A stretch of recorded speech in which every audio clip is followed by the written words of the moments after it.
A visão que alguns santos tiveram do céu. O diácono São Saturos e Santa Perpétua. A admirável paixão de Santa Perpétua, relato de seu martírio, traz a impressionante visão de sua própria chegada ao céu, com a qual foi favorecido o diácono Saturos, alguns dias antes de ser martirizado, juntamente com Santa Perpétua e outros cristãos, no ano 202, em Cartago, norte da África. Transcrevemos trecho desse belo documento da Igreja primitiva. O combate com as feras na arena tinha se dado.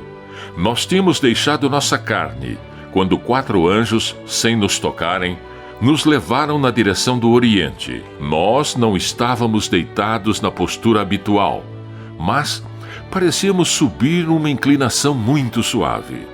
Depois que saímos da atmosfera de nosso planeta, vimos uma luz intensa. Eu disse: Perpétua. É preciso saber que ela estava ao meu lado. Eis o que Deus nos prometia. A promessa se cumpriu. Enquanto estávamos sendo levados pelos 4 anjos, penetramos em um vasto terreno que se assemelhava a um jardim cheio de rosas e de toda espécie de flores. As árvores tinham o tamanho de um cipreste e as folhas faziam ouvir um perpétuo murmúrio. 4 anjos mais brilhantes que nossos condutores encontravam-se no jardim. Logo que eles nos perceberam, fizeram-nos muitas amabilidades e disseram aos outros anjos com uma voz emocionada de prazer: São eles, são eles! Os anjos que nos sustentavam ficaram cheios de um temor respeitoso e nos depuseram em terra. Nós atravessamos o parque, desta vez caminhando com nossos próprios pés, por uma estradinha. Encontramos então Jucundo, Saturnino e Artáxio, os quais, vítimas da mesma perseguição, foram queimados vivos, e o próprio Quintus, que consumou seu martírio na prisão. Nós lhes perguntamos onde estavam os outros.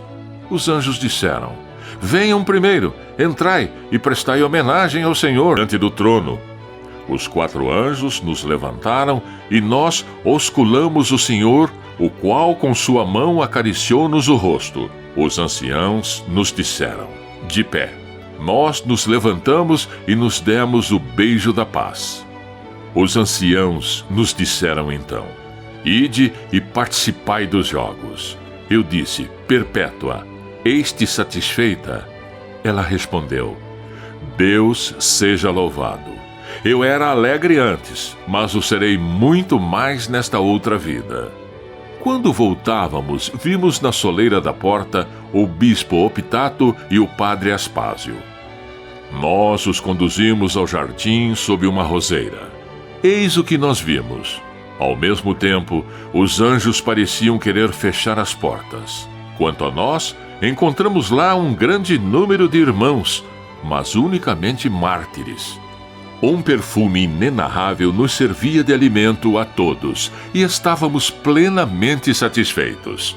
Santa Perpétua também contou sua visão do paraíso, ao qual ela subiu por uma escada de ouro, muito alta e muito estreita, que não dava passagem senão a uma pessoa de frente por vez, e ao pé da qual se agitava um dragão. Quando Perpétua chegou ao alto da escada, descobriu um imenso jardim no meio do qual um homem alto, com cabelos brancos, vestido de pastor, estava sentado e ocupado em ordenhar suas ovelhas.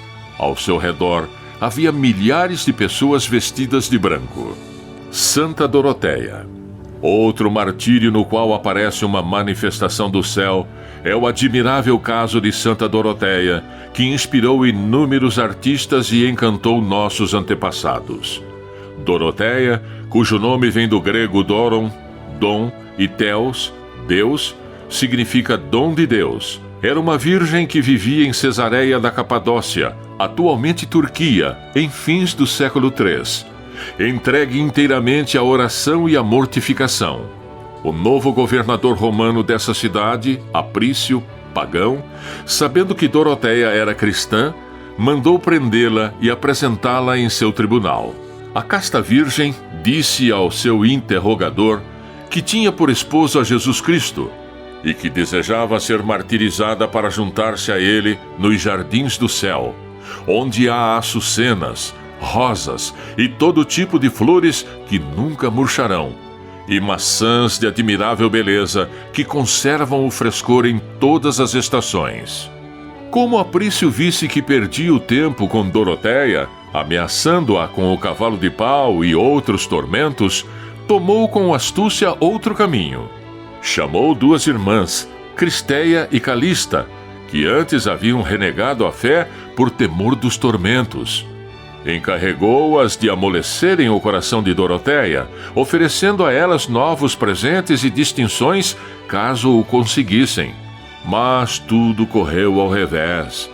Estando essas irmãs com Doroteia, reconheceram seu pecado, e animadas por ela a confiar na misericórdia de Cristo, abominaram sua covardia. De modo que, ao serem chamadas pouco depois por Aprício para saber se Doroteia se rendia, este ouviu com espanto que elas eram cristãs e estavam dispostas a sofrer o martírio. Fora de si, Aprício fez morrer essas irmãs e começou a atormentar Doroteia. Como o juiz visse que nada conseguia, condenou-a à degolação. Ao ser levada para o lugar da execução, a santa encontrou o advogado Teófilo, o qual, em tom de burla, dirigindo-se a ela, disse-lhe: Tu me farias o favor de, quando entrares no jardim do teu esposo, enviar-me uma daquelas maçãs e rosas de que falaste? Doroteia respondeu: Assim o farei. Quando o carrasco já ia descarregar o golpe do machado, Doroteia pediu um pouco de tempo para uma oração. Acabada esta, apresentou-se a ela um belo menino com uma cestinha contendo 3 maçãs e 3 rosas. A mártir pediu ao misterioso emissário que, em seu nome, desse a cestinha com os frutos e flores a Teófilo. Este, diante do estupendo milagre que confirmava as palavras de Santa Doroteia, converteu-se e acabou morrendo mártir também ele. O martírio de Santa Doroteia aconteceu em 6 de fevereiro do ano 304. Feliz de quem lê, segue e divulga o livro A Palavra Viva de Deus, porque serão chamados de filhos da luz.